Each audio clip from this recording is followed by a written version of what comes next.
joining us. Thanks for joining us.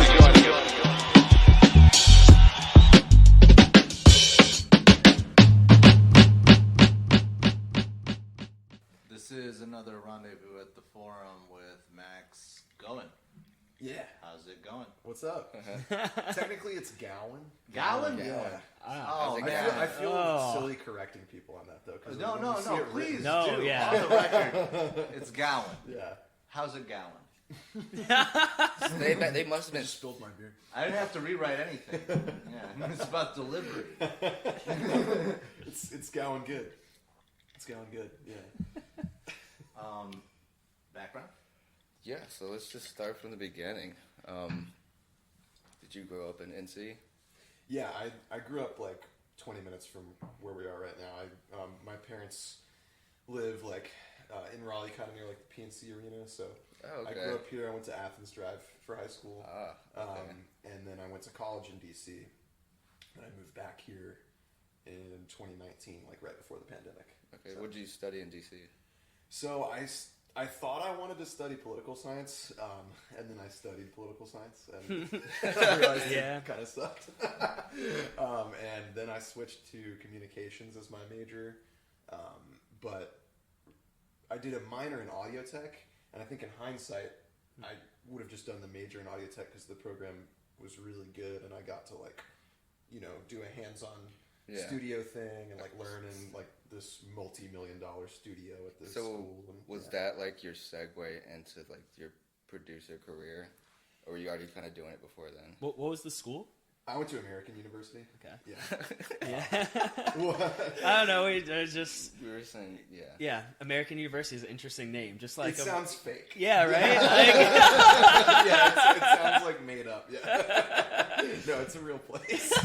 It's in America. I go to American University. I sent my kid. He goes to American University. The one and only. Yeah. But so they had like a great studio, or like what was the? I guess was there like a. Was it like radio? Was it when they're making music? What was the focus like of the program there? So yeah, I was also in student radio, like kind of like what State has with WKNC, it's the same kind of thing, like college radio. But that was a different thing entirely. This is like, they have an audio tech program at American, and they have a separate building that is it's not entirely, but it's mostly a recording studio.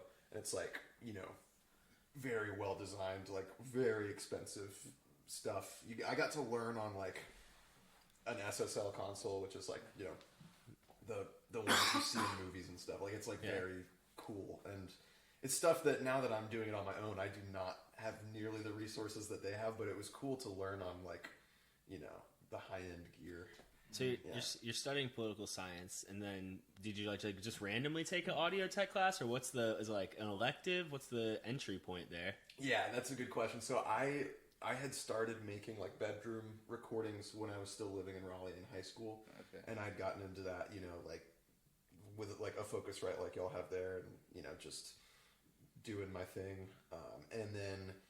Like my friends in college, because I was still making music in college, and I started to play shows like under my name, and my friends were like, "Dude, like, why aren't you studying audio tech? Because like you spend all of your time like essentially doing audio tech." And I was like, I don't want to learn how to make it sound polished. Like I was like, it's cooler when it's not polished or whatever.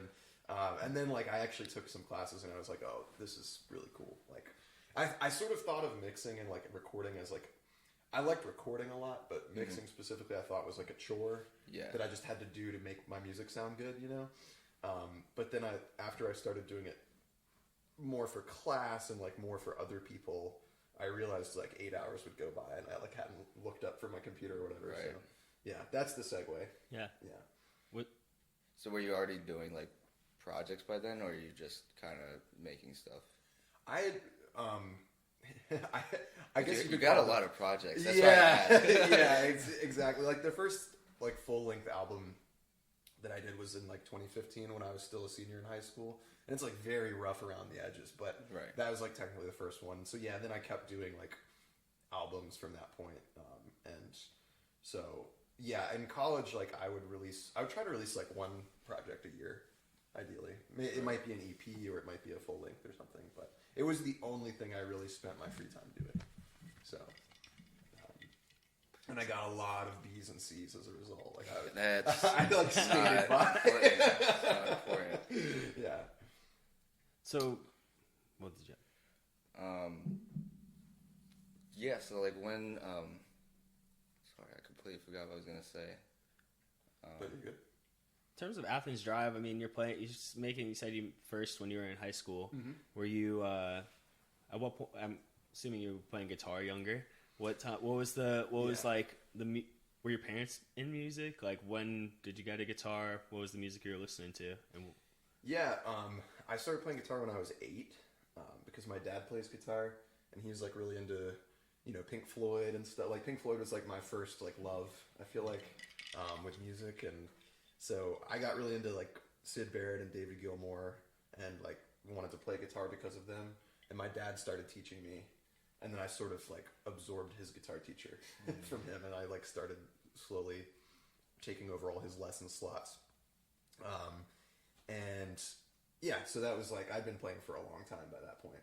yeah, it's funny because I forget which song we're listening to, but Lucas is like, "There's a little Pink Yeah, Floyd I here." was saying Oh, this does yeah. look like sounds like Pink Floyd. Is I like still love Pink Floyd. yeah, it's like kind of drumless and like really melodic, kind of seamless. So in terms of like producing, do you find that you're like kind of fighting between doing analog and digital sometimes? Because you say you went from like it's like a weird how you went from ridiculously nice equipment, so now you're kind of working through like bedroom type equipment. So how would you say you were able to gauge that? That's a good question. I mean, I think one thing that some people don't realize until they've gotten like further into the world of audio stuff is that the digital tools that exist now are really good. Yeah. Like for like a lot of them are like, if you do like a blind shootout between some digital compressor and some analog compressor, like a lot of people wouldn't hear any difference, Yeah.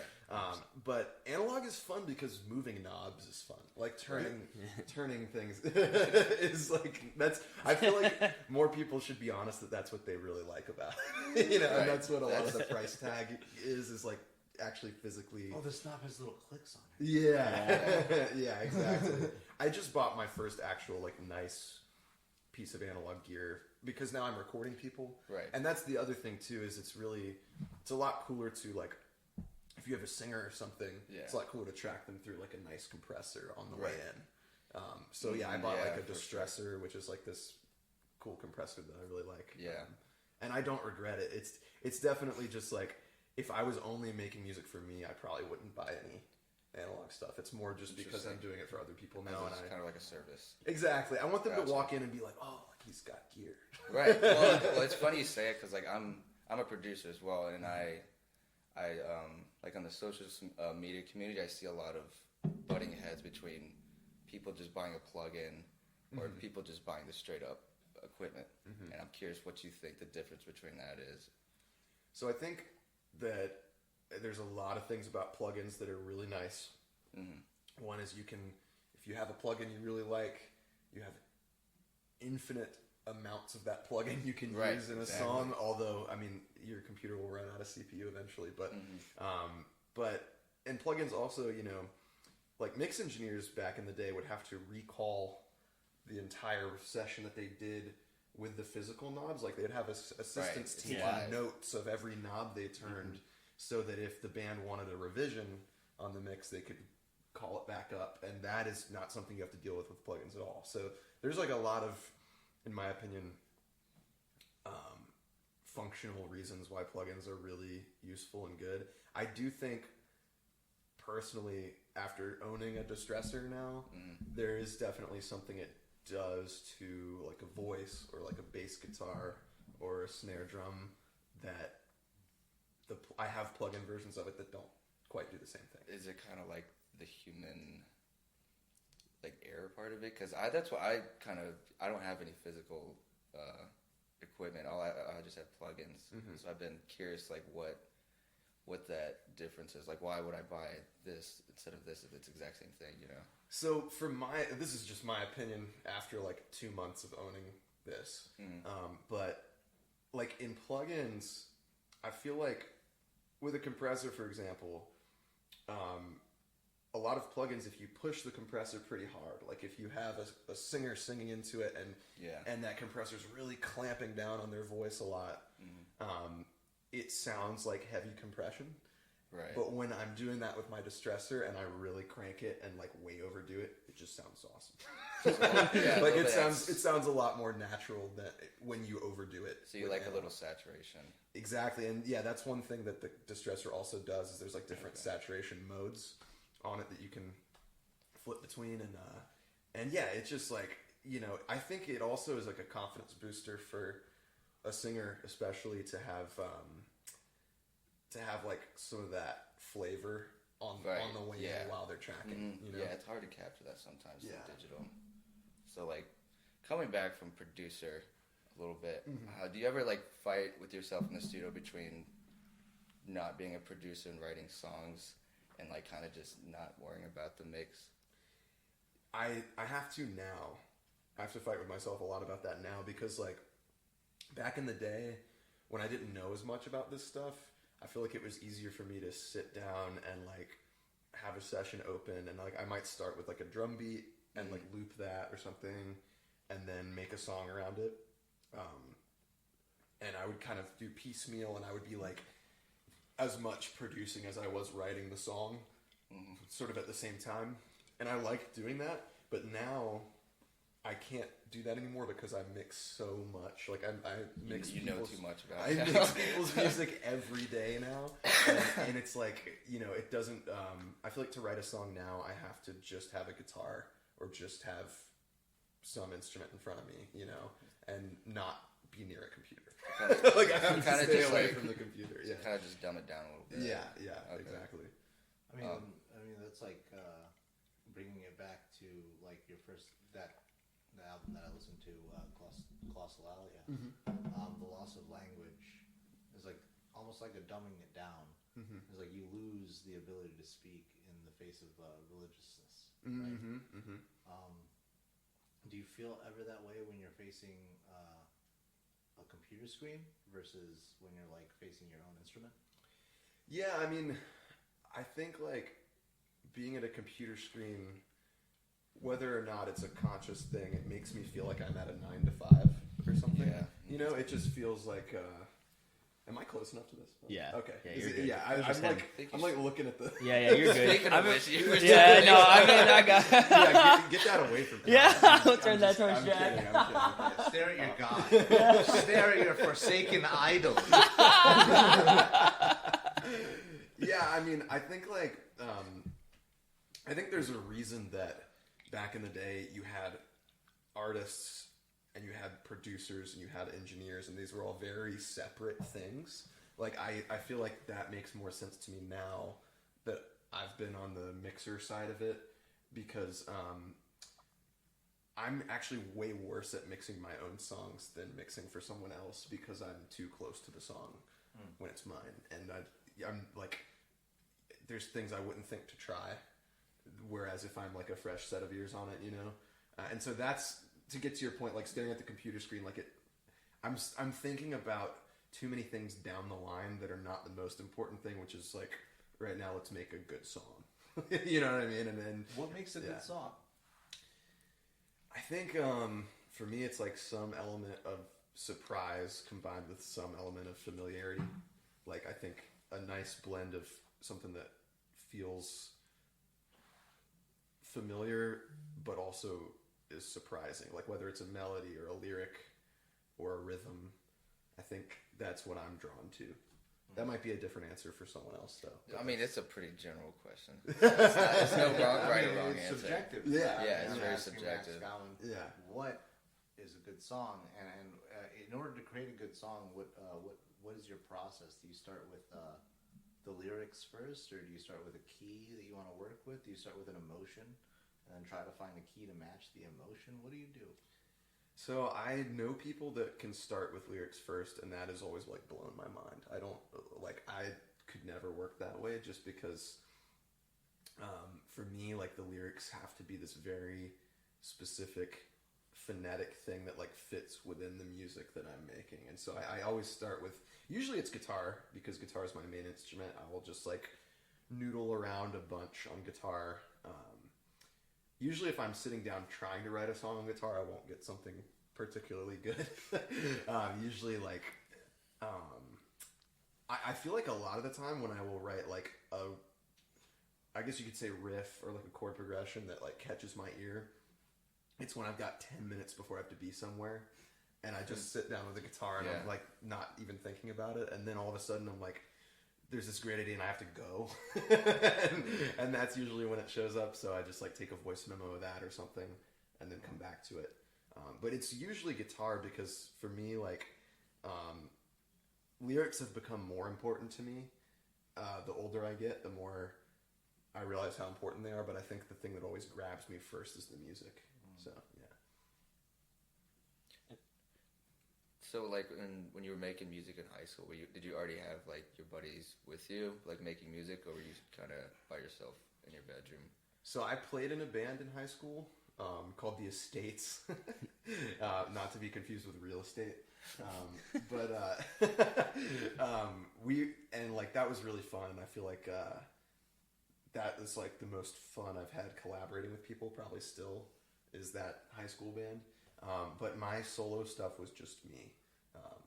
And then when I got to college, my friend Robbie, like, he like had me play some of my solo stuff for him, and he was like, dude, you need a band for this. He's like, we gotta make you a band. And I was like, kind of sheepish about that. I don't know why. I like didn't want to have a band for some reason, but then he like, you know, linked me up with 2 other people, and he like learned bass for the band because he had like a really good music taste, but he like didn't play anything, and so he learned bass, and then we started playing shows. And now it's just been, ever since that college time, it's just been like a rotating cast of whatever musician friends of mine are like available to fill in. The current band that I have is like the longest standing. It's my friend Cruz, who is a really good guitar player. He plays like lead and slide guitar. And my friend Paul, who plays bass, and my friend Ryan, who plays drums. And that's been like a pretty solid crew. So like when you switch between different members, did you notice like any differences in their sound? Hugely, yeah. And I kind of like that. Like the first drummer we had, Danny, was like a punk drummer, and so when we played live, we sounded like a lot raw. And then like, so was he in DC? That was DC. That was DC. So I know the punk scene in DC is pretty heavy. It is, yeah. And it was funny to make like the kind of music that I make in DC, which people were still cool and like receptive to, but like we were usually like the softest band on the bill, like by far. But yeah, so Danny was like very, you know, kind of like almost like tribal sounding, like a lot of tom stuff, you know, on the drums. And then I've played with a drummer named Adam, who's like jazz influenced, and so that we sounded like, you know, more we sounded like more skilled. I feel like because there was like a jazz drummer behind us, you know.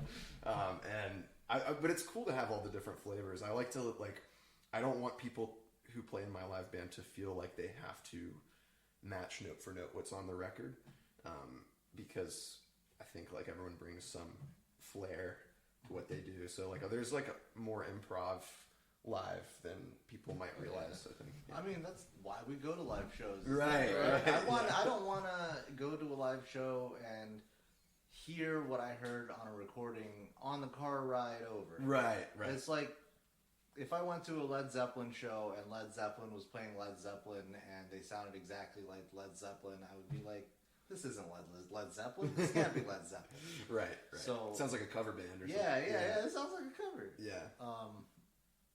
So the live show element. I really like live shows. Dude, I have this love-hate relationship. I love hip-hop. It's my favorite genre. But he hates hip-hop shows. Bro, but it's just man, like a backing it's track hard. and It's hard to like, I mean, it's a hard to set it up right, and it's a different type of listening like time, just because like when you listen to rap, you're kind of more immersed in the lyrics, and the beat's very repetitive, so you're not really, there's not a lot going on. You're really just kind of like focused on the rapper, and like you kind of look around, everybody's just kind of nodding their heads, which is like what you're supposed to do. I mean, there's not much more. But if you go to like a rock concert, you know, you got like a mosh going on and stuff, and it's just a lot more energetic. Yeah. So like, I don't know where I was going with that. I was just representing my hate for some rap concerts. Do you mind me asking what some of your favorite hip hop artists are?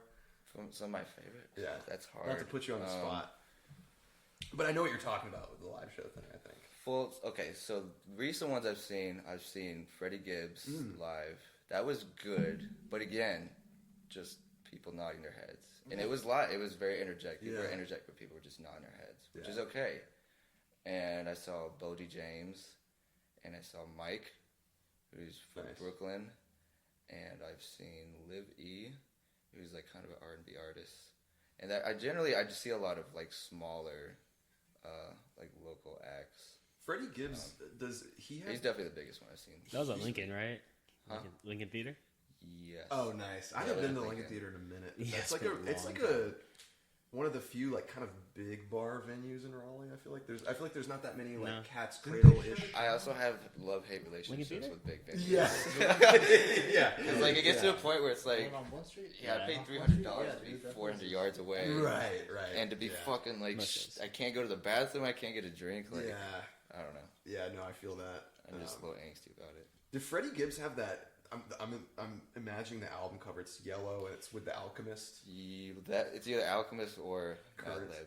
Oh, or Madlib. Yeah, I think this one was with the Alchemist. But yeah, my friend showed me that record. Alchemist. The one he did with Alchemist is the one with the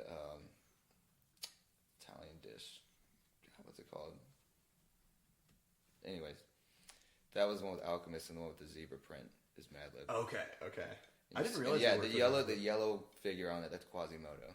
Oh, dude, I know that Quasimodo song, "Come On Feet." Yeah, dude, I love that. Yeah, shit Quasimodo's so awesome. That's the best music to trip on. But like, I feel like that's one thing that I am not.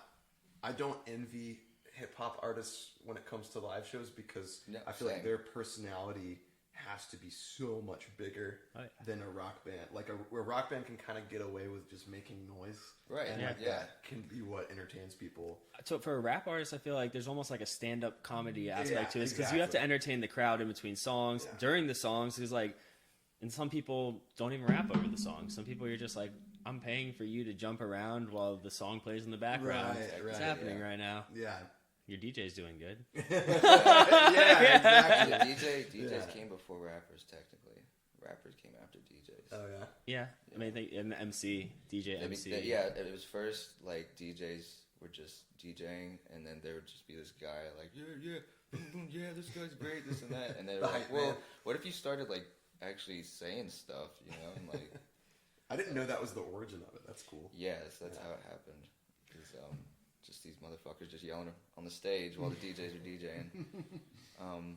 But think about like DC when you're playing live shows there. Must have been pretty like great like scene around just considering how many universities there are. I mean, I'm sure it's like you're saying it's a little more punk heavy, but just to speak to like coming up within that, how that affected your playing style, and then your mixing from those live performances and stuff. Yeah, I think the fun thing about DC was, and maybe it may not be unique to DC, it might just be like a college thing in general, but there was a lot of house shows, and I really enjoyed the house show thing. And I think it was also good experience as a young band because at a house show, you are your own sound person. You have to deal with whatever comes up, and like, it makes playing in a venue feel kind of easy because you just get up there and like it's gonna sound good because someone's dealing with that, and you don't have. I mean, if there's feedback, it's not on you to fix it immediately. And so I feel like house shows are a good kind of like character building thing, but also they're more fun because people are very intimate, more rowdy sometimes, which I like, and like I know some people don't, but I. Like, even for my music, which is not like exactly mosh pit inspiring music, I like it if like I kind of like people being like drunk and loud at the show, as long as they're not being like bad people. like as long as they're having fun. But You can feel the energy usually. Yeah. Good or bad, you feel it. Where is American University? Is it like in? It's in DC. it is. So DC's kind of like a diamond shape, like the actual city of it, and American is in the northwest corner. So it's kind of near Bethesda, which is like the Cary of DC. Like it's like it's like kind of near the suburbs, and it takes a while to get into the city, but that probably makes for better house shows because there's actually houses to be in over there. yeah, It's like yeah. I mean you're in downtown, like I don't know whatever. But like I know it's all I know about DC. Well, geographically is it's numbered and then it's lettered. That's how. Yeah, that's you're right. I've you're woken up and played. I don't know, and I've found my way back. Have you been to DC for like music stuff, or did you just go up for? I've been to a trip? 930 Club a couple times. Great venue. Yeah, I saw Thundercat there, and I saw Fontaine's DC. When did you see Thundercat at 9:30? It was like at this point a year and a half ago, maybe Okay. 2 years ago. I don't know. I was with think it Lucas's was last roommate year. Trey. That was It might last have just year. been a year ago. That was last year. I Times- saw him at 9:30, Was but it it was last? probably 2 years before that. Okay, It was yeah. like on the drunk tour. Word. Yeah, Yeah, it was. He's sick. he's He is- so good. Yeah, So it's fucking good. like Yeah. adds. I think for just a lot of people helps them appreciate bass, which is good. Yeah. But yeah, I've been up there for that. I have one of my friends. I had a few friends. I lived in New York and had some friends who lived in DC, so I just come down and stay with them. And then I went to a bachelor party there. Yeah, that was fun. Nice. DC, I love DC. Honestly, I mean, I don't know, like, haven't been deep into the music scene there, but I know like I had some friends who like were kind of involved in like the hardcore scene and stuff, and I know that's heavy in DC, which is a Northeast thing. But I'm rambling. My current girlfriend and I, we met like freshman year of college, and we like went to a hardcore show together, like just as friends. But I guess she also like is sort of like, was that our first date? But it was so funny because it was like this hardcore show at a place called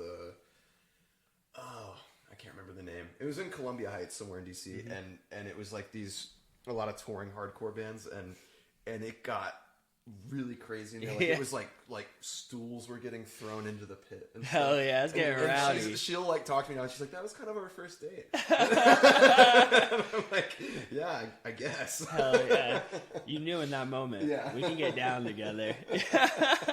Yeah, but no, the music is very good in DC. The food is very good in DC. Like most cities, it's just too expensive. Yeah. Is that what brought you like back afterwards? It's just like Partly, yeah, and partly it was also, I think I didn't have like a plan after college, and I like, I moved back in with my parents for like 2 months, and then I got a call center job and like, all kinds of stuff. But I understand that. But I like, both Amelia, my girlfriend, and I are from here. Like she's from Chapel Hill and I'm from Raleigh, and so we both had like a fair amount of friends still in the area, and I think we were just like, it's cheaper there. We still know a lot of people there. Yeah. Like maybe we should go back, And I honestly really like it here. I mean, it's also very affordable, Yeah. which definitely helps. But yeah, I like Raleigh. how long was it when you got? Well, when did you come back? Like what year was it? So I graduated college in 2019. Okay. So I came back in like August, and then I moved into my own place in Raleigh in like November. Were you able to tap back into playing live shows pretty quickly? I mean, I know the pandemic then hit pretty quickly after that, but Yeah, so I was able to get a band together in Raleigh like pretty much right after moving back here. Have you guys heard of the band Truth Club? yeah, I have heard. You know Yeah. Truth Club? Yeah. So Travis from Truth Club was drumming in my band for a while. He's like the main singer and songwriter. And it was him, my friend Andrew, my friend VJ, and we played a few shows. And yeah, then pandemic hit, and I didn't play a show until Hopscotch of 2021. Oh, So wow. it was a long. So did you? time. So then you played at Hopscotch? Yeah. Okay. What which stage was it on? It was. Sorry, I made myself sound way cooler. I'm We sorry. played a day party. Okay, wait. That's No, the impressive. day parties are dope. Yeah, We went to there's a lot of big where was names it? It was day at Ruby parties. Deluxe. Okay. It was like outside. They had wrestling between the sets. which Word. was so sick. Was that part of the hopscotch or just two people were wrestling? It was. Yeah, it was just two guys that were mad at each other. No, it was like Slimed up. No, it was like they do it every year at Ruby. Like Ruby has a stage outside, and they have actual like I guess semi-pro or amateur wrestling. I don't know shit about wrestling, so I hope I'm not.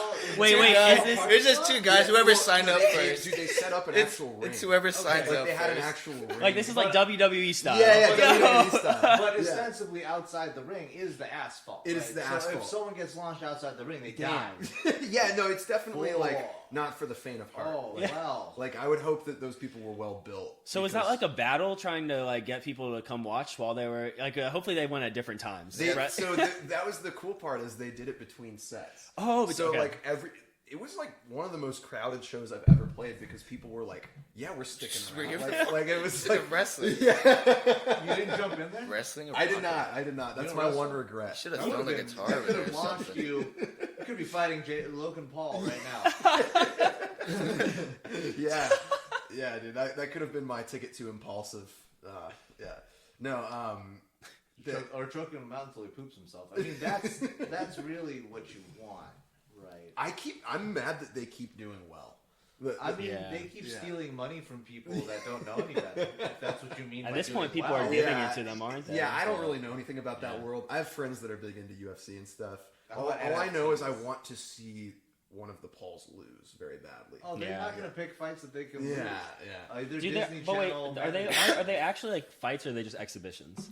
They're fights. I mean, not that They're, I'm they're acts. because don't they fight It like can't be they'll fight like fucking a, real, dude. a former they'll fight like a former UFC fighter but like in boxing, Yeah. right? They don't Right, actually yeah. like They're freak show fights. Yeah. yeah. Yeah, Dude, I don't know. I don't But- know shit about boxing, but I see their videos they post, and like they're pretty fucking slow and like sluggish. They're just And big. they just don't look They are like big, they're yeah. good at Jake boxing. Paul sucks. I don't know. I mean, they're Logan physically Paul- fit. Like, don't get me Logan Paul wrong, does. they look swole as fuck, but like, Logan Paul. I works think it's out. more than just being strong as fuck. But fuck Well, that. yeah. I mean, there's Like- there's definitely like technique to it. I don't know anything about Yeah, it. Yeah, I'm just going off of what I see on TV and what they do, and I'm like, they look like Yeah, a fuck bunch of these guys. It's weird that Yeah. they're.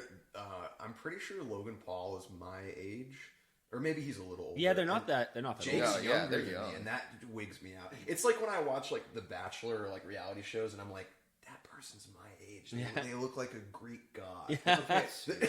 How old do you think I am? Oh, let me dang, you guess. should have asked that. I'd say 25. Dude, I am 30 years old. You're 30 years old. Are you 30? 30 years old. You're on the you're yeah, 3-0? Yeah, I'm from the Neverland Islands. You know, What is the that? Peter Philippines. Pan. Oh, okay. Peter Pan. I thought that No, was like actually something. Neverland. Yeah. Okay. You're actually referencing. No, but I am Neverland. from the Philippines, and our people just don't age like other people. Oh, I yeah. guess. Until you I hit don't- 60, then you're like 100. Just No, don't no, don't no. One day I wake up, all my hair is white, and I've curled into the letters. don't ask don't ask him to process alcohol. Though. I process alcohol every day. Bronze. But back we go back to the. I guess, Did yeah, you we go talked- back for? Did they do it again? Did you play there again this year? We didn't play. We played a different day party. We played a WKNC day party. Oh, this year, nice. which was interesting because it was on. It was in front of the library, like not the new one. It's the old state library, like the one that's on Hillsborough Street. Hillsborough, yeah. Yeah. Where's So how was the crowd? It was pretty good. Yeah, Yeah. it was like it was weird because kids were like in class, Yeah. or like studying, like So- and we were just like outside making like a not insignificant amount of noise. I'm sorry, this is at NC State? Yeah, Yeah. Yeah, on Hillsborough Street. Yeah. Yeah, because that DH Hill. That's the. there were so many there were just so many more day parties this year. for Yeah. Hopscotch. We went Yeah. to a couple. What did you I went guys to see? One. Well, I was actually, a new nice. specialist at a thrift store. What thrift store? The next to the pizza shop. Next to Pizza Times, I think. Okay, Is that a thrift store? I don't know. It wasn't. think Was it's it like vintage. Vintage. Yes, Yeah. vintage. Was it Unlikely Professionals? Was that the name of the store? Or Because I played like a solo set at a vintage store, but I don't know if it was the same. There's one. like a little upstairs part, right? Yeah. Okay, Honestly, not the same one. Honestly, it was a perfect stage. It was really cool. We also did go to Slim's and we saw Juice Lord and That Tab was 1 dope. and Chain Really? Gang. That Yeah, was that lit. was That was fun. lit. I thought someone was gonna fall off the stairs. Yeah, because people sit up there. and jump on there. Not hopscotch, but we did see you. We saw tail end of your set at Day After Christmas. Holiday Hangover. Oh, nice! You were at the Yeah, poorhouse. yeah. At cool. the Holiday Yeah, that was a rare solo show. I don't do a lot of those. Yeah. That was a fun one. How do you? What's like? Obviously, going to be a way different approach going in solo. Was it? Forget. Was it? It wasn't acoustic, was it? It was me and an electric guitar. But yeah, Okay. I mean, Yeah. might as well be. How? So you're not doing those too often. What was the thought process? How did that come about? So the only reason that was a solo show is because it was the day after Christmas, and when I got the invite from Julian Creech Pritchett, who set up that show. Yeah, we talked to him. Sweet dream. Yeah, you guys talked. Okay, yeah, I like Julian a lot. But when he invited me to do that show, I texted all my band and I was like, "Hey, are we available for this?" And they were like, "That's the day after Christmas." Yeah. So I was like, "Okay, I guess I'll do it solo." But it was a good time. I thought all the bands were really good. Did you guys see the rest of the bands? Yeah. You were there the whole time. Yeah, really good bands. I mean, the whole time we honestly showed up towards the end of his set. I'm not gonna lie, but that's we fine. saw the last the couple end of his songs. set, yeah. But yeah, we Jack did write a review about it. Where I was there the whole time. We really liked Saffron. Saffron was dope too that night. Yeah, I remember Saffron, it was a great set. Saffron, Zoe, who sings and plays in Saffron, we played a show together in high school, and that was my She first told time. me she went to Broughton. Yeah, Okay. something, or It's maybe all around. Enloe. I can't remember. It's which. either Broughton or Inlow. Yeah. She said it in her song too. Yeah, Oh, that's very right. I can't remember, but yeah, we played a show together. Like my first ever, not my first ever, but one of my first ever shows was at this place called Deep South. I don't know if you guys were in Raleigh at that point. I'm not familiar. It used to exist like right next to Fiction Kitchen. Oh, okay.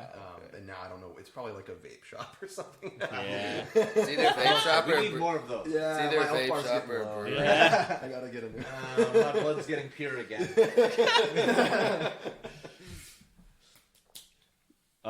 Venue wise, we can talk about venues too. I mean, I don't know. What are your favorite venues to play? If you could play any venue right now in Raleigh, free of charge, which venue would it be? So Fully staffed, I know yeah. my exact answer, and it's Anisette.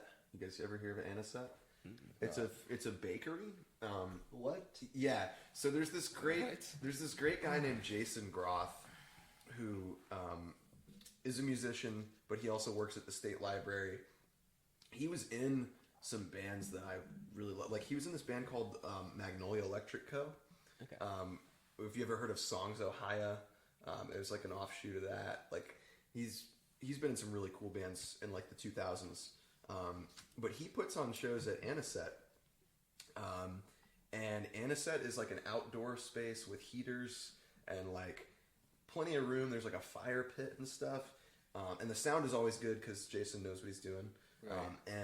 But the cool thing is it's like the backdrop of it is just the Raleigh skyline, which is a small skyline if we're being honest, but it's a skyline nonetheless. And so he has these shows like, at night outdoors. Even in the wintertime, the heaters work so well that it's like people don't mind. And we've played a couple times there, maybe only once there. But that's my favorite place to play. It's like really good sound. Just for the environment. They have like mulled wine and stuff. They have like fun drinks. That does sound like a good fucking set. It's a really good venue. Like even if you played fucking terrible, you still got all that shit. Yeah, yeah, exactly. So that's my like. I'm trying to play there more because I don't know how often they're doing shows. It seems Definitely like have to check that out. yeah, I I've not heard recommend of it. that. I recommend it. It's very cool. I mean, it's a bakery. I love bakery. Yeah, I I like fucking scones. love Yeah, bakeries. So have you played there? Yeah, we played Okay, I was there gonna in, say, what do we got to get you on the bill? we played there in like November, and I think actually we have a show. Maybe this is not confirmed at all, but we have a show maybe lined up in April there. Nice. So, yeah, I'll probably post about that if that becomes confirmed. So yeah. So like, would you say you enjoyed performing in DC or Raleigh more? In terms of like your fan engagement. Have you been back there recently to perform? Yeah. I have not performed in DC in years. Okay. We're trying to put together a tour, so I'll probably play there soon. But I think my answer would be that I like playing in Raleigh more because I think we're a tighter band now, and we have more time to practice. And because like everybody's close to home. Or? Everyone's close to home. We're not dealing with school. Yeah, that makes it easy. And I myself, I think I'm just a more confident performer now than I was. So it has nothing to do with the towns. Oh, okay. It's more to do with us. Like I like playing more.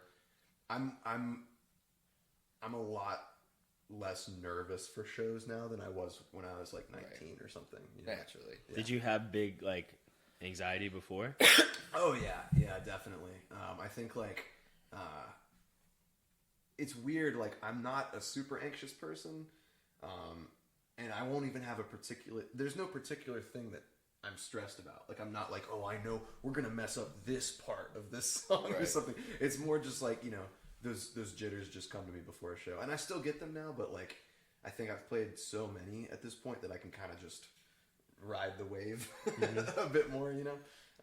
But yeah, I think like playing in DC, I was just a lot more stressed out about it, and also I think it felt higher stakes to me because every show was like in DC versus like in my hometown or something, you know. But yeah. So you think it'd be a lot different if you went and performed there now in DC? Yeah, I think so.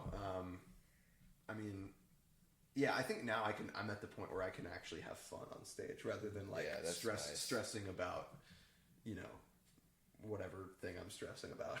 Yeah. But like it's nice to actually be able to like look at the crowd, you know, and like look at individual people and be like, oh, I wonder what they're thinking right actually now. enjoying the show. Yeah, exactly. that you're playing. Yeah, exactly. Was it a little off what we've been talking about, but in terms of your album art, I tend to like it. It's pretty cool. Are you making it? What's the process there? So my friend Robbie, who I mentioned earlier, that was the guy that like convinced me to actually have a band and stuff. He and I were roommates for most of college, and he has done a lot of my album artwork.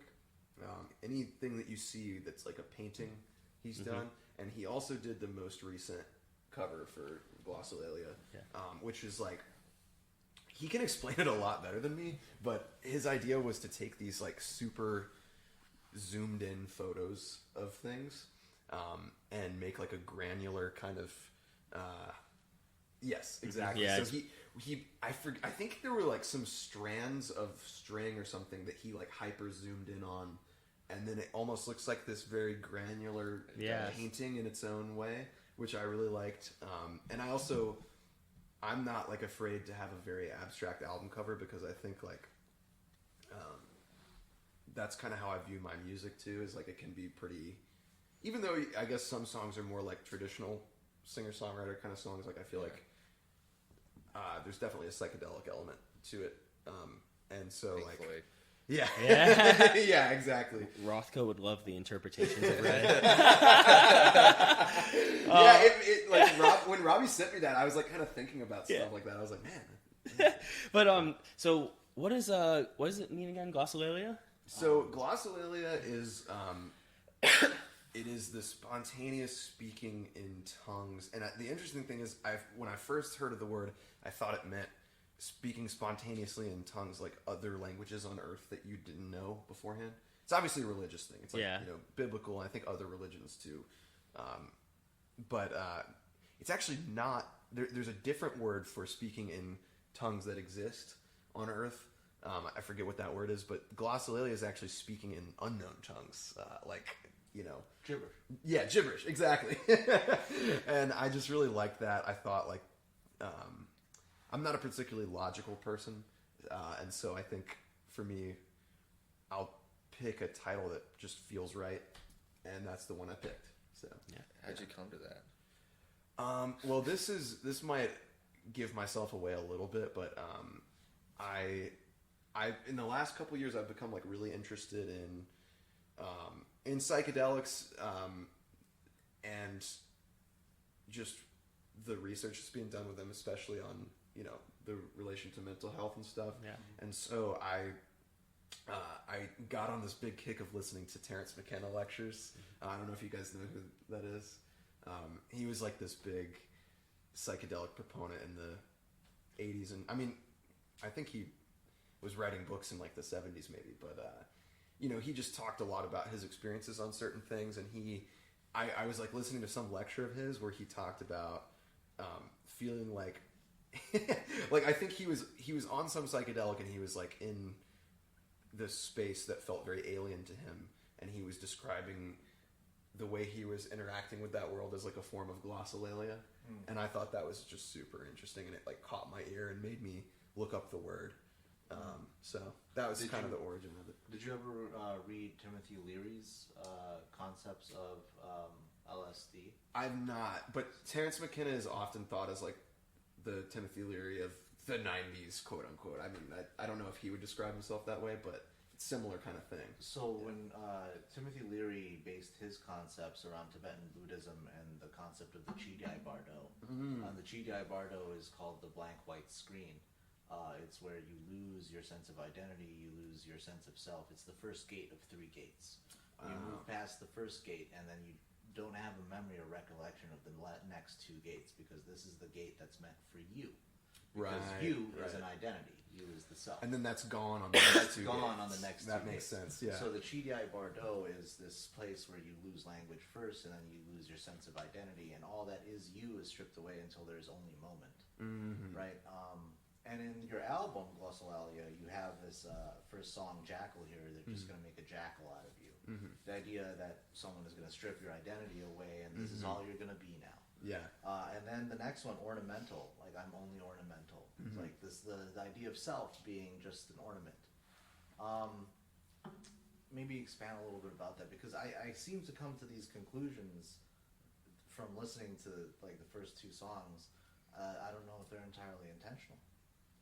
I like the way you put that a lot. I feel like I've had like a few people ask me about lyrics on the album or whatever, and I think you got the closest to what I was maybe trying to get across with both of those songs, actually.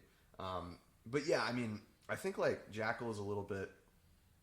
First of all, I sometimes when I write a song, I'll have a line come to me while I'm playing guitar or something, like actually, and I'll just like kind of be mumbling gibberish, you know, and then like I'll have like a line come to me, and that one came to me, and then I'll sort of try to figure out what that line's actually about and kind of build the song around that.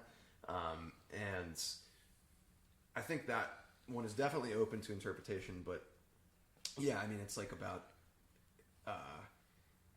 I think it's just about perception and how it can sometimes feel like the way we perceive others and the way that we are perceived is a dumbing down in a way, or like what you were saying, it's like a stripping away of. Yeah, I mean, from the outside, like an apple looks like an apple, but then on the inside, it's mostly empty space. Right? There's a lot of things that we can get from the outside that are not true, right, or not complete, right. I'm a big fan of these messages that I found in your album, but what is day tripping about?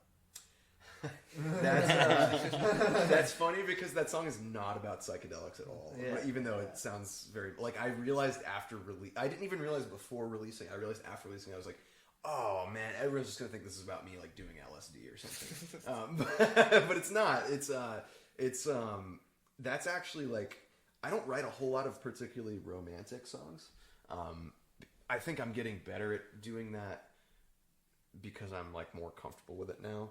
But that song is about, it's very simple. It's not a super deep meaning necessarily, but it's just about my girlfriend, you know, would live in Chapel Hill during the summers, and when I was living in Raleigh, and I would go, you know, I'd be making the drive to see her a lot of the time, and when we lived in DC, we often had commutes to each other, and like that song was just me thinking about the relationship, but also the commutes to it. And also, I feel like there's still an element of fiction in any song I write. It's not entirely autobiographical. True. But it's definitely loosely based on just journeying to see your significant other. But there are true things that you can say in the persona of fiction, right? So, how close are you to getting to truths when you fictionalize reality? I hope I'm pretty close, but I don't actually know. I think I have no idea. That's a really good question. I'd have to think about that longer to give you a. I mean, I would say like just from glance, like you're not this person who's from glance, like not like creating a whole new persona in the song. So there's like that element of the truth is in there. You're not making like it's genuine. It's genuine, but it doesn't have to be 100% every single thing. Oh, like this happened, A, B, C. You know, my like social security and number that's not. is, Yeah. and my credit card number. That would be a viral song. Oh yeah, that would go For the wrong reasons, sir. You'd have to close every account you had. No, definitely. I mean, I do think I'm being genuine, even if a lot of my songs are made up stories. But like, I think those probably say just as much about me as a story about myself would. Yeah, and for me, writing, like I always think like of it as an amalgamation of just like different experiences. Even if you didn't necessarily have that in your, even if you didn't have that actual experience, there's like, I mean, most of the time it will be something that you've had some sort of put together of. But I mean, you're telling stories, Right? You know? Exactly. Yeah. Exactly. Well, Yeah. I think there'd definitely be some gray lines where it's like maybe they shouldn't know my phone number and If we do, let's just put it out for somebody I don't it's like. like a super. This one's super deep. This is my blood type. Right. Yeah, Right. there's levels to it. You know, there's people that are themselves, and then there's people that are, other people. They Right. become other people. But it's not to say that it's disingenuous, but you create this other persona to express something true. I mean, some people that's the only way they can be genuine, Right, right? yeah. Like, yeah, I think Like, like they need the shield. Definitely. Yeah. I definitely want a shield a lot of the time. Yeah. I think I've gotten better through the years at removing it. But yeah, I mean, I think that's like some people, like some songwriters are so confessional and like, That's what I'm saying. There's sometimes where it's like yeah, Like, how are you going to go outside? maybe you now? shouldn't have told us that you Right. raped that girl. Right. yeah. That It's, itself. there's definitely a balance to strike. I think the ones that are really confessional and do it well, I admire that a lot. But I think some of it can be a little tough. I mean, Usher with Confessions No. Part 2 caused a divorce, and like I think he was asking for a divorce. yeah, and he Yeah. he Yeah. lost a bunch of money, but then he made all of it back with that album. So you can make money off dirt. Is I guess the lesson there? I don't know. It kind of 'Cause- depends because she might have taken 50% of proceeds for a while. True. So like, True. you might really not have. I mean, yeah. It seems like he's doing fine. I mean, how do you know? Are you talking about? From the outside. From the outside. I thought you were yes. talking about Tom You're not on Brady. social media. I was like, wait, Tom Brady's doing great right now. Tom Brady is. He's about, doing honestly better. He's about to make $375 million Yeah. talking about football. As if he wasn't. If he wasn't in a hole already. Didn't he retire and then come back and then retire again? Yeah, but he has. Yeah, but he's about to like. He has a have this guaranteed ridiculous- contract he's with about to Fox. Make, honestly, more. Oh, it's with than- Fox. That Yeah, was my so he question. made Yeah. 300 around that in That's his like a freaking career baseball earnings, contract. and now he's going to make more than that talking I about want to it. see that guy take acid. Just Dude, I can't- better chance of Aaron Rodgers. I feel like he's got a weird. Aaron Rodgers, I'd say, is a much safer bet. Yeah. For sure. I feel bad that I wished ill on that man, Who? Aaron Rodgers. Why? Did you? I was You on the made podcast. Packers? Wasn't it? What's Yeah, you wrong did with that. him? I forgot that. Yeah. He No, had I some mean, controversy with the vaccine, which I no. It's I because- was still- wait, But These it's are- Jack's I am a Bears issue is fan. because he's. What yeah. about- Oh. I'm a Bears fan. He repeatedly destroyed our team and directly affected my self-esteem as a Bears fan. And see, several that's people shut- of my that's enough. age group in the metropolitan Chicagoland area, Aaron Rodgers. Well, I happen to be a Packers fan. So you can Well, fuck off. you can go pack cheese and die. Back we on can the both. topic. We can for both some- fuck off today. Actually, It's Super Bowl Sunday. we go. Yeah, neither of our teams are. We are recording on Super Bowl Sunday. Yeah. Thinking of mixing. We know a couple people that you've mixed, or I don't know. If, yeah, Henry. Oh, Actually, I know him through. wait, Michael Hollinshead? Hollowhead. Yeah.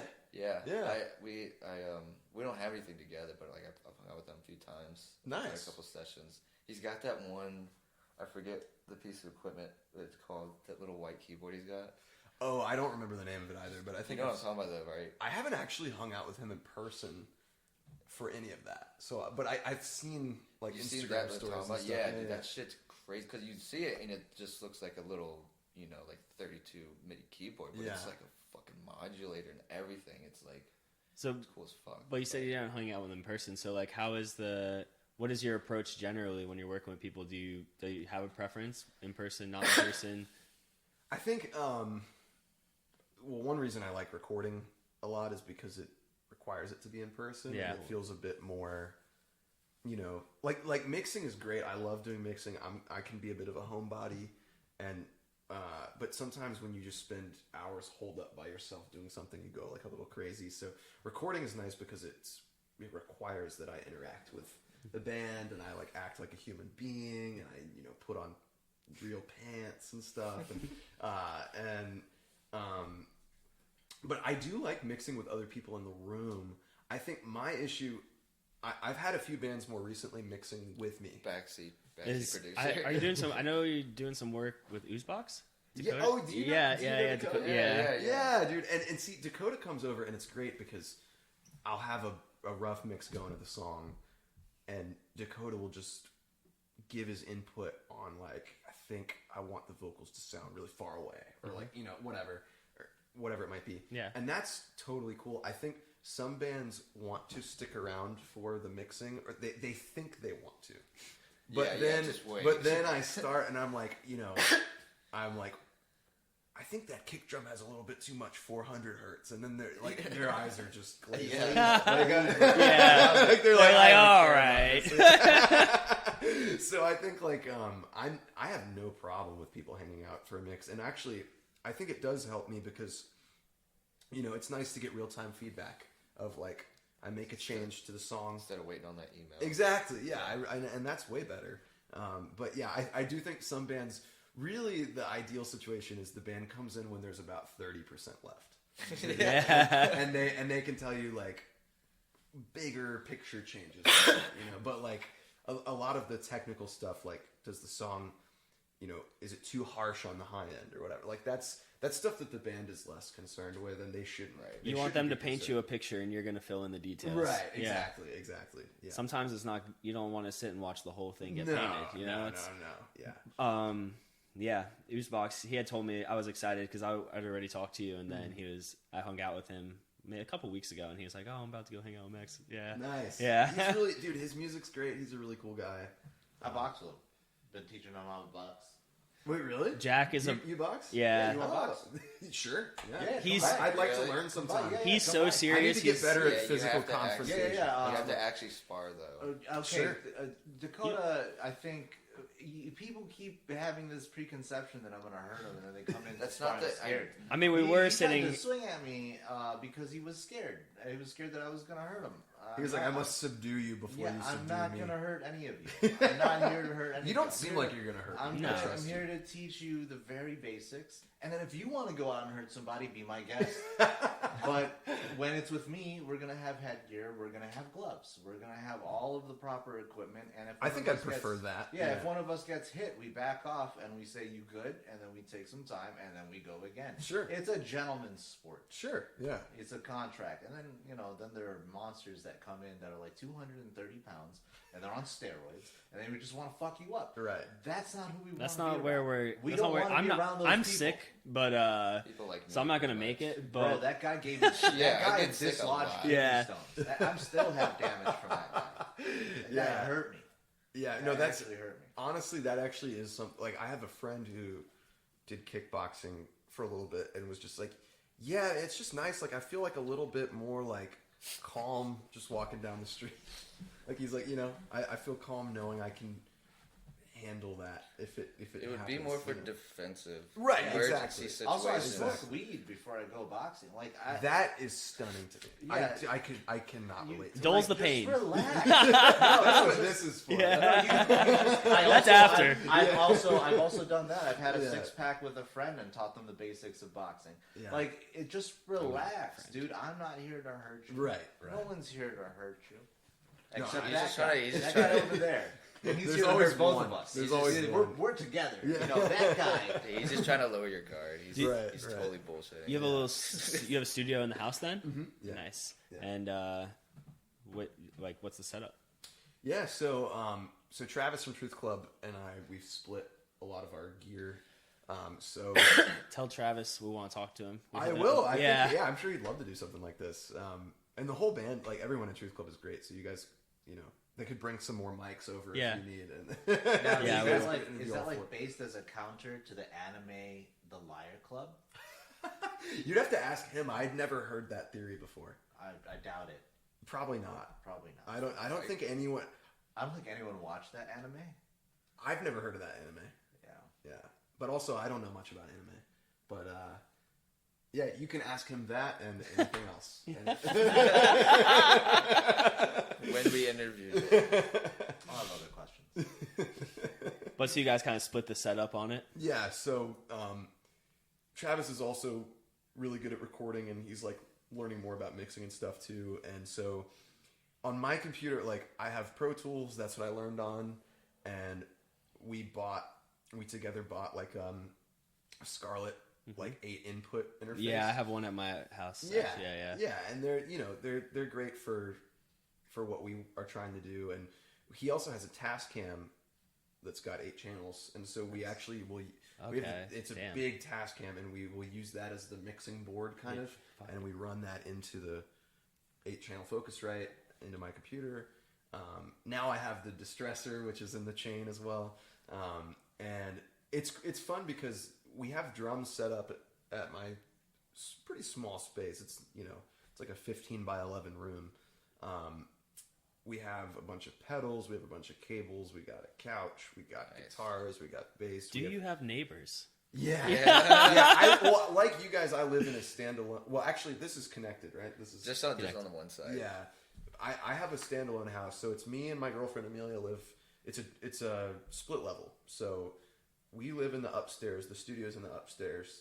Then there's a communal kitchen and living room, and then there's the downstairs, which is almost like a second living room.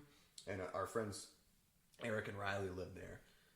So they're understanding. They're very cool about it. Yeah. Eric actually, so in the upstairs, we have the studio room, and then we have Travis bought for the studio a giant Fender Bassman. Like it's two 15s, and it's like it's like more than half my height tall as an amp. And we have that in the second office upstairs, which is kind of like my girlfriend Amelia's workroom and where Eric games. And jam area. Okay. Yeah, and Eric will be sitting in there. We'll be blasting this 2x15 amp, and we'll have it mic'd up. And Eric's just in there like playing Halo on his computer, and he just doesn't have a care in the world. And I'm like, cool. But yeah, we also do have neighbors in our neighborhood. We have we live off Capitol Boulevard, just in one of those neighborhoods, and all of my neighbors have been very cool about it. We haven't had one noise complaint yet, which is amazing. Like the guy that lives next to us, I actually saw him working on his car one day when there was a band in there, and I walked outside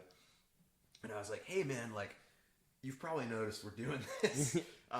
If it ever bothers you, please text me or whatever, we'll work something out. And he was like, hey man, I used to be a DJ on the heavy metal WKNC hour. He's like, I don't care. Hell He's yeah. like, you guys are soundtracking me working on my cars. I was like, okay, cool. And It's what, dope. one thing what kind of mics are you using for recording the instruments? So, what we typically do is, between Travis and I, we have a few mics built up.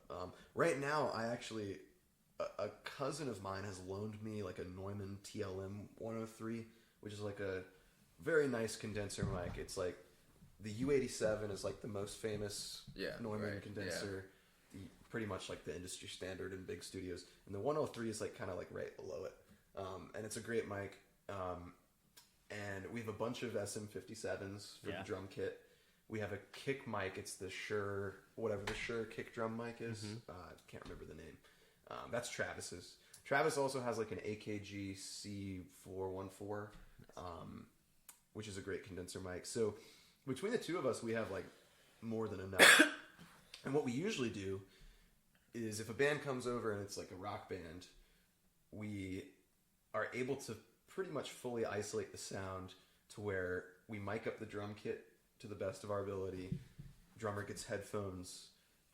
The bass player runs into an Ampeg Portaflex head that goes straight into the board. So there's no sound in the room from that.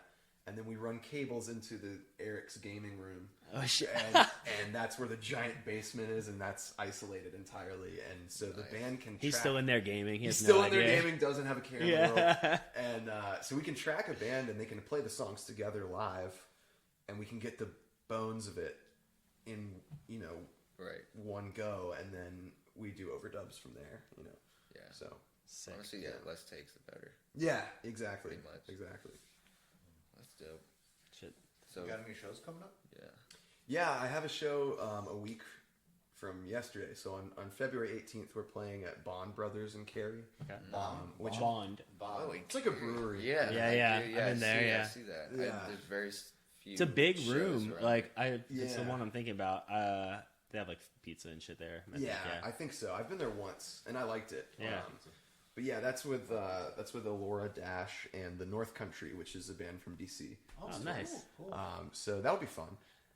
And then we have a show on March 8th at the Fruit in Durham. Oh, Oh, yeah. dude, I fucking love the fruit. I've so never much. been, and everyone keeps telling me It's it's like so the good. coolest. It's Yeah. so good because it's so versatile. Like you'll get there and you'll see it and you'll be like, oh, they could do like so much with this space. It's a really nice. You'll just like it. Plus Durham fans, like the people in Durham, are great. I really Love like Durham. fans. I've thought about at some point moving to Durham, but it's I'm also still thinking. Yeah. I think about that constantly. Honestly, Well, maybe more shows, but are you doing a little? Maybe I saw this wrong, but a little podcast. Yeah, that's Yeah. like my like fun passion project. I'm really into like paranormal and UFO stuff. Oh, same. And yeah, I mean, I feel like we could probably talk about that for hours. I'm Hell yeah. I'm getting the vibe that we Yeah. could. But my friend Connor, who's also like me, just like a freelance mixing engineer, he lives in Connecticut, and he actually like convinced me to do this podcast with him because he's really into that stuff too. So it's called I Know What I Saw, and we just had our first episode. nice. And I think we're recording another one this week. I'm supposed to lead that, so I should probably do my homework. What do you like choose like a specific paranormal? So what was the first one? So the first one, I think the format that we're gonna maybe stick with is one of us will know more about a given topic, and we'll like explain that to the other one. The other person just kind of reacts in real time. So the first episode was Connor explaining the Flatwoods Monster to me, which is like a Virginia cryptid kind of / UFO case, which I'd never heard of. And it was really interesting. He did such a good job of researching it that I'm terrified to research whatever mine's gonna be for this week. I think I'm gonna do a UFO story that's like, it's called like the Rendlesham Forest incident. I love talking. I sound like an insane person talking about this, but it's this British air base that had a very credible UFO sighting by a bunch of British military personnel. I want to say in the 80s. So I got to get on Wikipedia like tonight, probably yeah. after the Super Bowl, and do my research. Have you looked at the Declassified Project Blue Book stuff? No, but wait, I get Blue Book and Blue Beam mixed up. Blue Book was the actual UFO The Air task Force, right? yeah, the Air Force had a task force dedicated to like figuring out what was going on because they had received so many credible people saying, "Hey, something's out there." Right, so they declassified a bunch of these documents. There's one in particular that's very fucking terrifying about like an Afghanistan Air Force base during the time of like the Desert Storm War, and for like a brief 7 hours, this orb came, like not an orb, but like this tic tac thing came down, and then when they tried to get close to it, all their equipment just failed.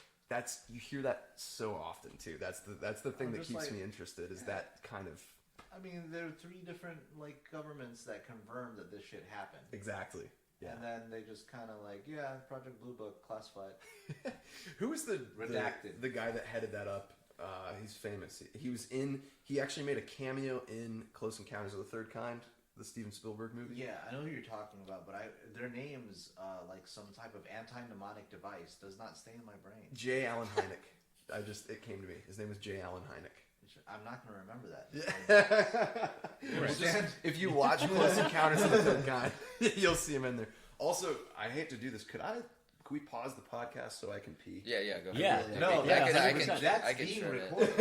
Okay, yeah, you're also welcome to Yeah, do we're it. going to sample Where's that your later. restroom? So right sample that later. First one on the left. Cool, thank you. I'm a big UFO guy. I don't know if Yeah. you guys knew that. You'll I have to noticed I'm gonna start doing that when I need to take something out, so I don't have to look for it. Yeah. There's, No, stop. I'm just looking for. you're the claps. fucking it up, dude. Yeah. Look, it made a thing. Yeah, but he only wants I'm one. looking for the clap, so I don't have to sit there and Fine, listen I'll do for a another whole clap. hour. No. But yeah, I think we're getting towards. I mean, I Yeah, don't I know what else think you we're guys. about good. Yeah. I didn't have everything else. I was just gonna ask him what music he listens to. Yeah.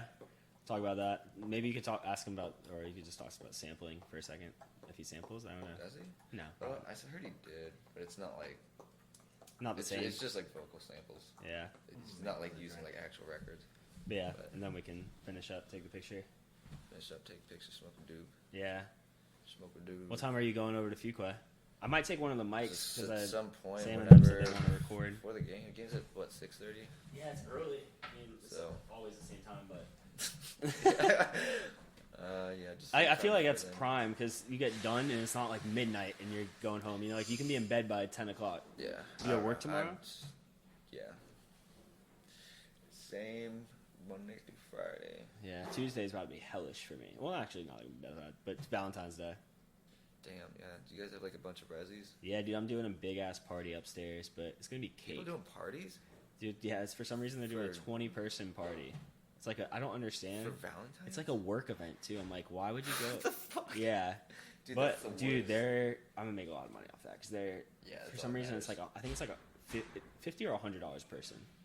do a little dance. Yeah, I'm gonna do a rain dance, but yeah, it's been busy as fuck. But next Saturday I'm off. I'm going to that hockey game. I don't know if Trey's going. The outdoor game. Oh, the outdoor one. You guys should come on Monday. You It's said gonna it's be free. no Monday. Monday should come on. It's NC State and UNC is free. What time? Probably 7. Yeah, I can probably go to that. It's probably like It's 6 or not 7. that- It's definitely a time when people will be off. That's a PNC. Yeah, it's at Carter Finley. What's Yeah, that card? same shit. The Yeah, you should outdoor- come on Monday. The outdoor hockey game. game that I told you Yeah, about. I'll probably go Yeah. to that. But- Hopefully, I don't know.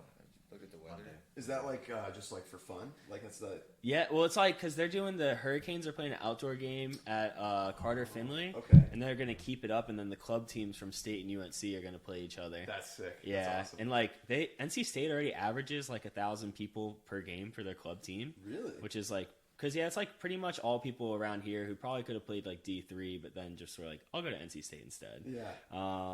So it's like decent level. But yeah, so it's like a free game.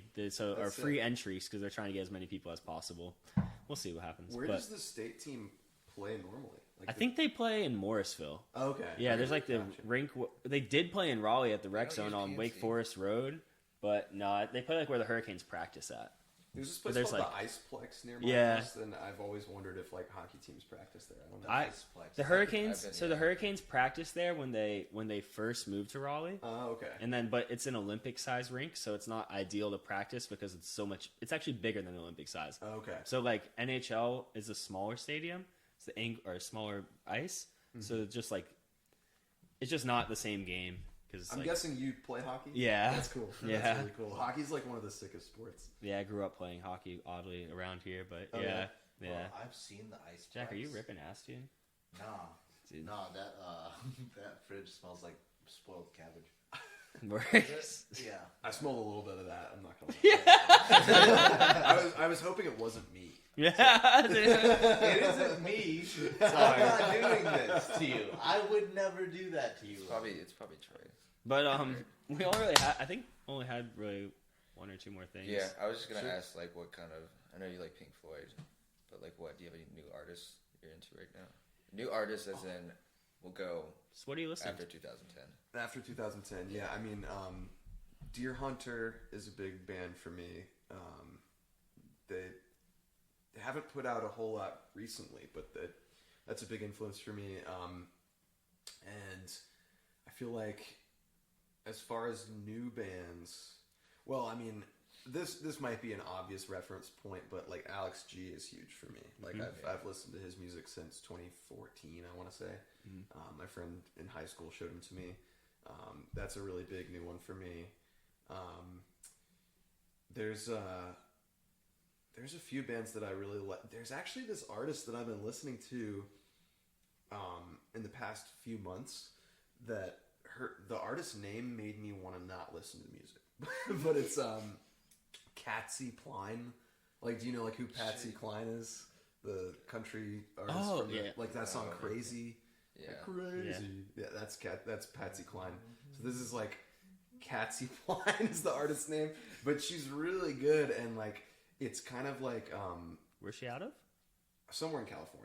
I'm not exactly sure, but Not gonna lie, that doesn't make me want to listen to it. yeah, no, I was like bummed by the name, but her song came on autoplay in my car, and she has this album that, like, whatever the most recent album is, I think it's called No Peace in the Valley, but it's like this very classic sounding, like, country music that, like, your grandparents would have listened to, but, like, produced in probably Ableton or something. Like it's got, like, and that's, I feel like I'm not selling it, but it's like, electronic and country. Can you repeat the title? It's called No Peace in the Valley. Oh, well, that the is Valley very makes apt. sense, California. Yeah. Also, it's very apt. There is never any peace in valleys because that's where the resources are. So in the Valleys are history, for war. Yeah, the this is history, Jack's. the history of man. So we're gonna do an anthropological. The history part. of man, and valleys get screwed every fucking time. You want to look for a plateau. The Incas had it right. You look for a plateau where you got to climb to get to a valley. That makes sense. If you got to climb to get to a valley, you're not going to experience a lot of war because there are a lot of lazy bums down there, and you're up there. You just changed the way I play Civ 6. Yeah. I mean, I've been playing on archipelagos. Oh, okay. You fucking get a boat if you want to come see me. If you don't have a fucking boat, just die on the mainland. What about if you need to get to the mainland? Is I there don't anything? ever- I will live off the fucking sea. All right, whatever, dude. And I It seems like a hard life, and but cannibalize my own people so that I can maintain my It's hard to population. expand. this is Maintain population until you get deep seafaring. you're all about population control. Yes, that's why Japan is the way that it is. They're actually aging rapidly. They don't have enough people to keep up their infrastructure. That's Well, happening in a lot of countries. Yeah, that's Yeah. actually But Japan, I think, is one of the... Yeah, Italy. They have Italy. Japan and Italy have really old populations. and China.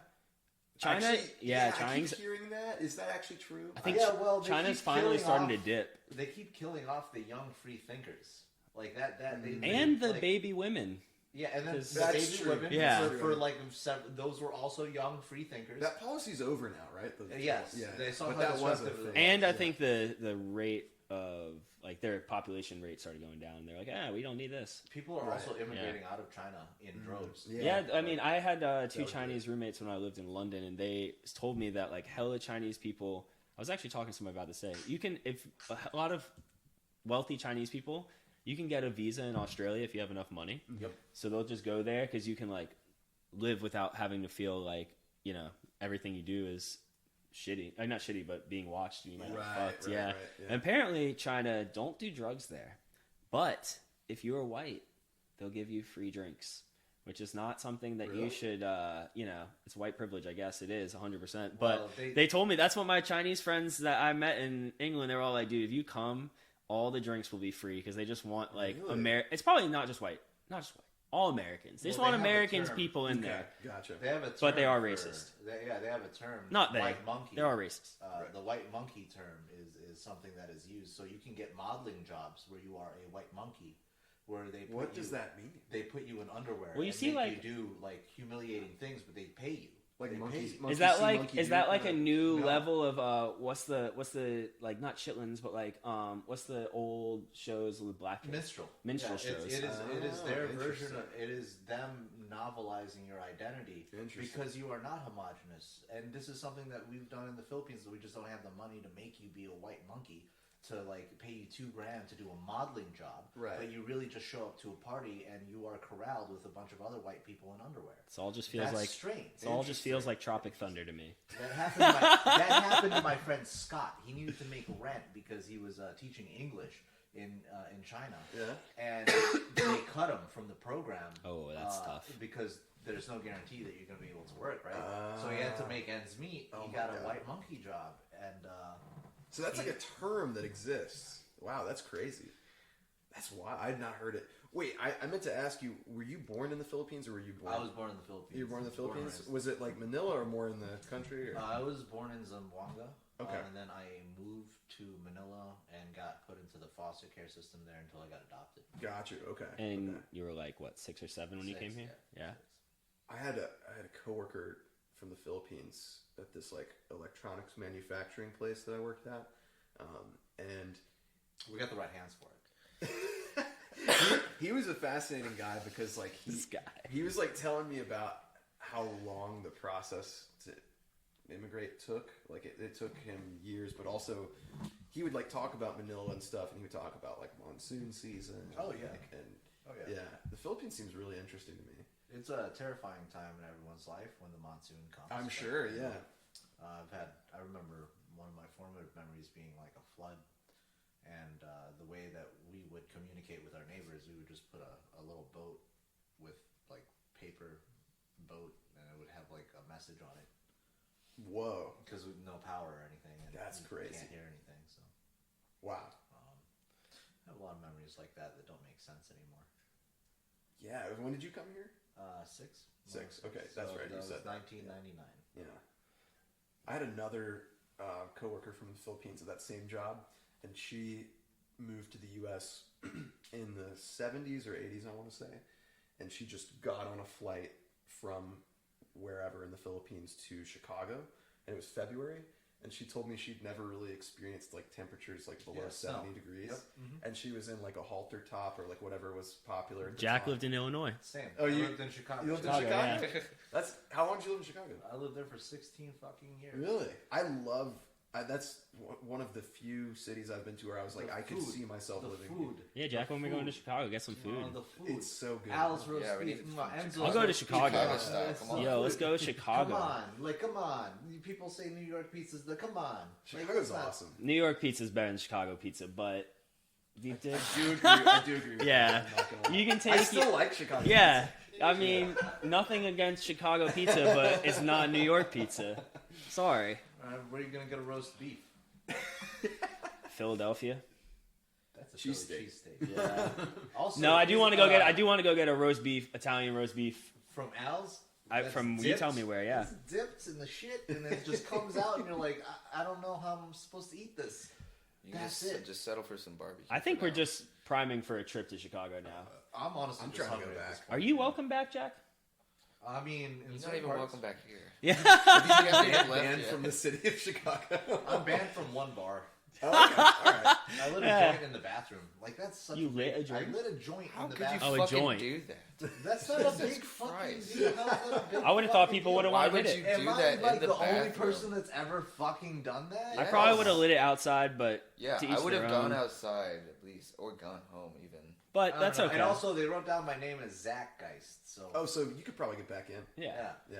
Unless I was there and I say, hey, this is that guy that did that thing that day. Never You forget the guys guy just who wrote lit it the down. joint in this You wrote it down fine wrong. I just establishment. wanted to let you know. They probably have a whole new staff. Like, Yeah, I think the people in Chicago like me still. For sure. Some of them. You spent a good amount of time there. You went to school. Yeah. Well, you went to school in Champaign. I went to school in Champaign-Urbana. Yeah. But people in Champaign-Urbana have a generally good recollection of me. I was a decent person there. And then you were in Arizona. I was just not gone a to. decent person. Do people talk about the band American Football at that school? Huh? You know the band American Football? No one talks about music down there. They Oh, talk okay. about getting drugs and getting high. Cool. Word. Yeah. There's not a hell big yeah. music scene unless you are like of the music scene. Okay. And if you are, then you know that like hip hop is like this incestuous thing down there that just constantly talks about itself and doesn't go to other shows. And it's segregated in such a weird way in Interesting. Champaign-Urbana. They even have a thing called the Cotton Club. I'm like, Wow. this is strange. Yeah. This is strange, guys. We live in Illinois. This was never a segregated state. Right. I don't know. Yeah, I that is don't weird. know.